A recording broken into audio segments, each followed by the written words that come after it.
good morning, everybody. It is good to be here, and I want to thank Jack Jacobs and all the folks at Safeway for having us here today at this busy distribution center where delivery trucks get everything from Doritos to diapers where they need to go. By the way, I have a little soft spot for Safeway in my heart because some of you know I went to high school in Hawaii, and I was living with my grandparents, and our main grocery store was Safeway. It was right down the way. And so my grandmother would send me out to go shop in Safeway, and everybody there always treated me very well. So I very much appreciate the good work you guys do.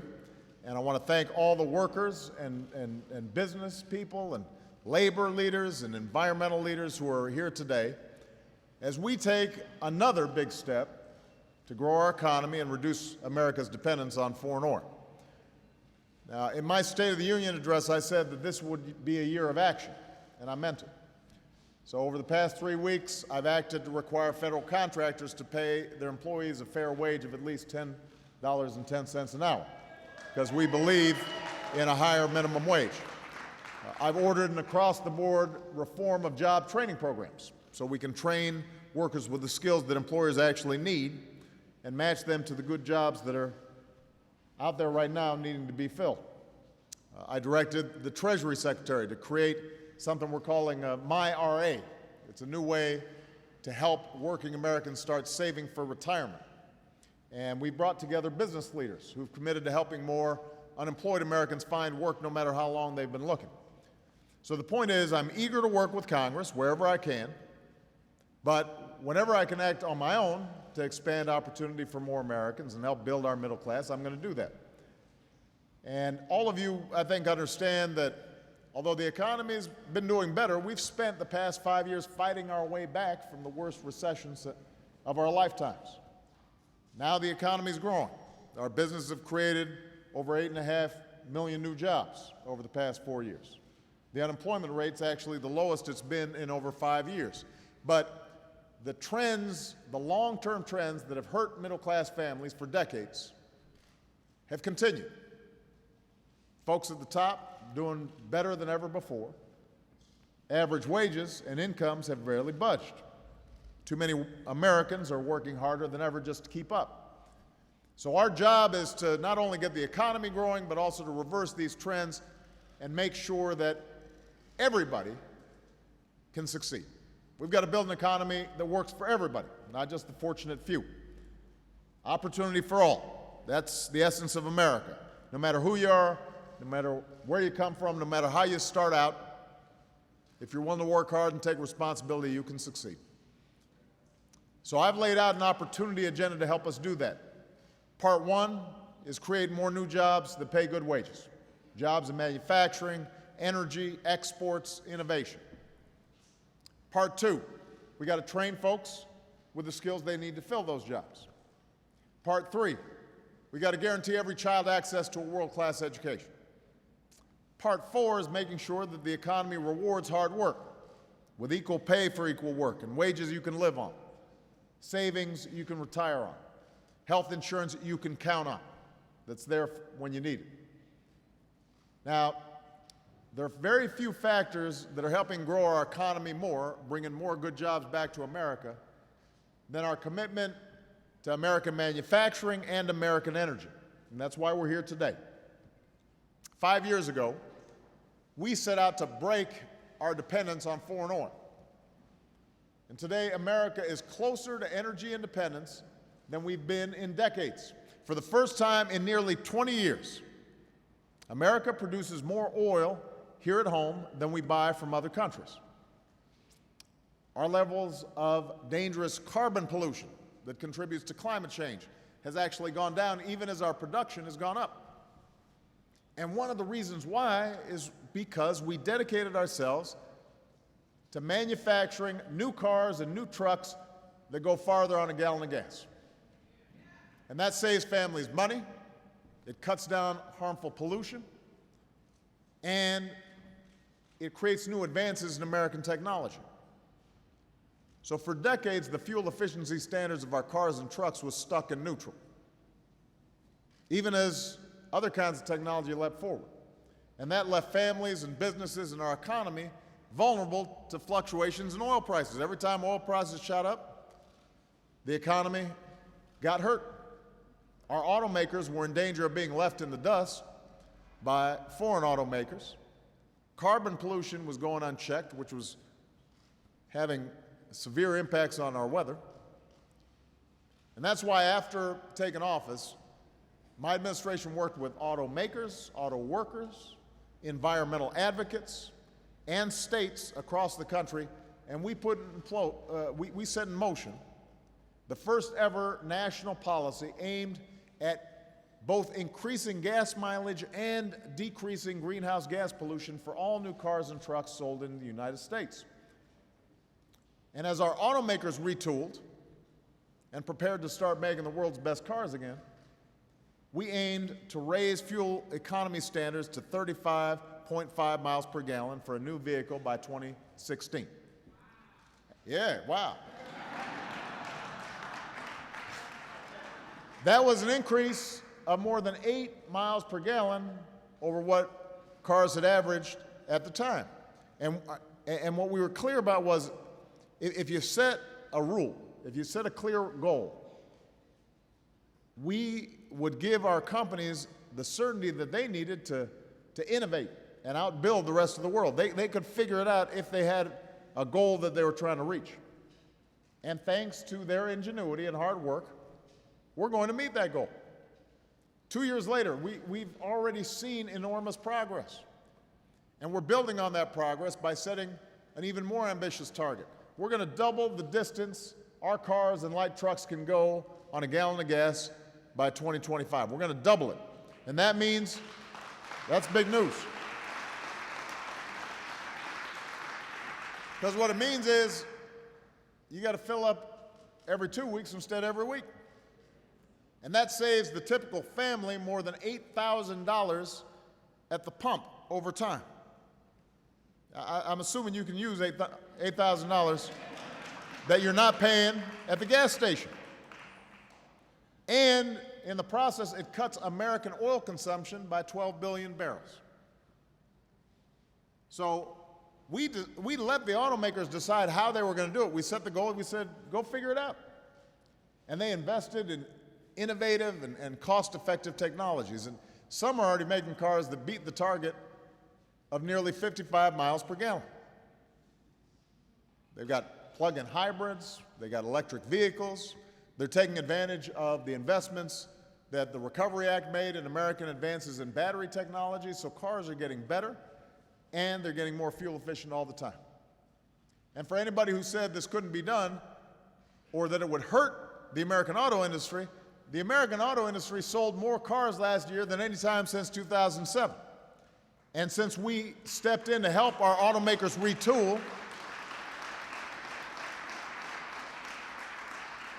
since we stepped in to help the automakers retool, the American auto industry has created almost 425,000 new jobs.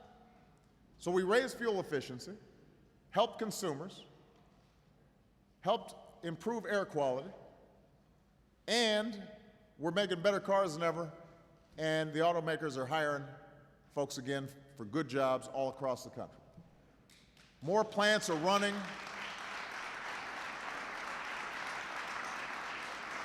More plants are running at full capacity. Some are even running 3 shifts, 24 hours a day, churning out some of the most high-tech, fuel-efficient, high-performance cars in the world. And that's a story of American ingenuity, American grit, and everybody has a right to be proud of it. But today, we're taking the next step. Heavy-duty trucks account for just 4% of all the vehicles on the highway. I know when you're driving sometimes it feels like it's more, but they're only 4% of all the vehicles. But they're responsible for about 20% of carbon pollution in the transportation sector. So trucks like these are responsible for about 20% of our on-road fuel consumption. And because they haul about 70% of all domestic freight, 70% of the stuff we use, everything from flat screen TVs to diapers to produce to you name it. Every mile that we gain in fuel efficiency is worth thousands of dollars of savings every year. So that's why we're investing in research to get more fuel economy gains. And thanks to a partnership between industry and my administration, the truck behind me was able to achieve a 75% improvement in fuel economy over the last year. 75%. That's why I call this super truck. It's impressive. This one right here, as well. I mean, these are, first of all, they're really big. But you can see how they've redesigned the truck in order for us to save fuel economy.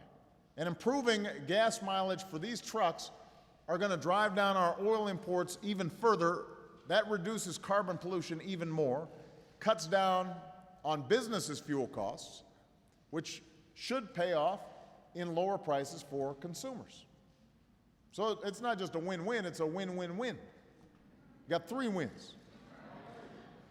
In 2011, we set new standards for medium and heavy-duty trucks to take effect this year and last until 2018. 3 weeks ago, in my State of the Union address, I said we'd build on that success. Today, I'm directing the Secretary of Transportation, Anthony Fox, who's right there, former mayor of Charlotte, and Gina McCarthy, the administrator of the EPA, two outstanding public servants. Their charge, their goal is to develop fuel economy standards for heavy-duty trucks that will take us well into the next decade, just like our cars. And they're going to partner with manufacturers and auto workers and states and other stakeholders, truckers, to come up with a proposal by March of next year, and they'll complete the rule a year after that.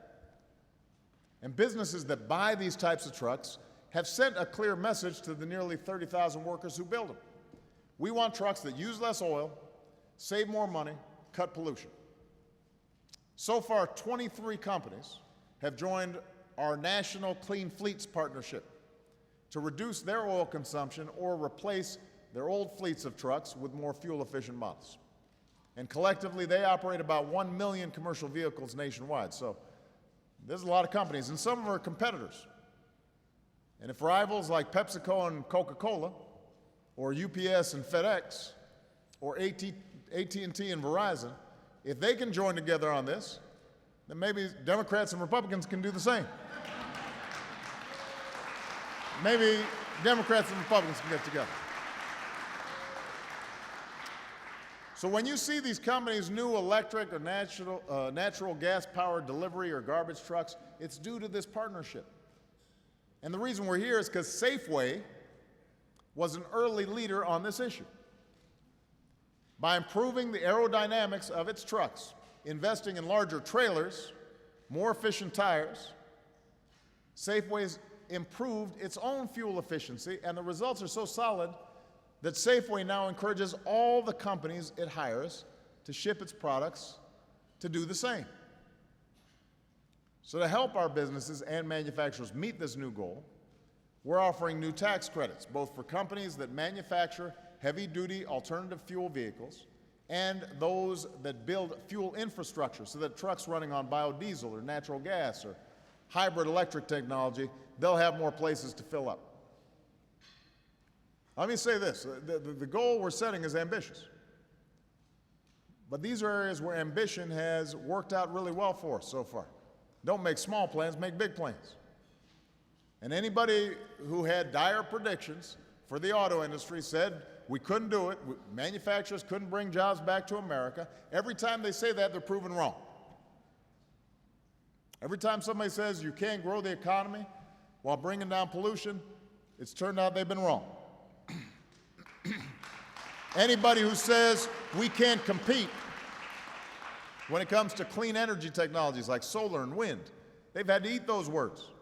You can't bet against American workers or American industry you can't bet against America, otherwise you're going to lose money every time, because we know how to do this when we set broad, ambitious goals for ourselves.